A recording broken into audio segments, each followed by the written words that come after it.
M Kafil Uddin Ahmed Bangladesh জাতীয়তাবাদী দল বিএনপির বৃহত্তর উত্তর রাজনীতিতে একটি পরিচিত নাম। জাতীয়তাবাদী দলের ছাত্র সংগঠন ছাত্রদলের একজন সোনালী অর্জন।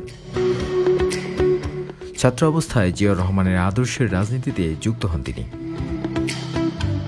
বৃহত্তর উত্তরা ছাত্রদলের সভাপতির দায়িত্ব পালন করে উঠে আসেন নগর ছাত্রদলের গুরুত্বপূর্ণ পদে। সে থেকে কফিল উদ্দিনকে জাতীয়তাবাদের রাজনীতিতে আর পেছনে ফিরে তাকাতে হয়নি। বৃহত্তর উত্তরা বিএনপির বিভিন্ন পদের দায়িত্ব পালনের পর অবিভক্ত নগর বিএনপির একমাত্র সদস্য নির্বাচিত হন।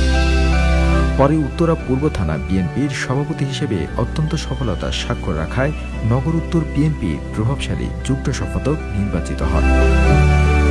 গত দুটি জাতীয় সংসদ নির্বাচনে ঢাকা 18 আসনের অন্যতম মনোনয়ন প্রত্যাশী ছিলেন তিনি। ব্যক্তিগত জীবনে এম কফিল উদ্দিন একজন সফল ব্যবসায়ী। প্রায় 5,000 লোকের কর্মসংস্থানের ব্যবস্থা করে মানবতার এক উজ্জ্বল দৃষ্টান্ত স্থাপন করেন। শিল্পপতি ও এই ব্যবসায়ী নেতা বৃহত্তর উত্তরা বিএনপির এক অদ্বিতীয় আসনে উঠে এসেছেন।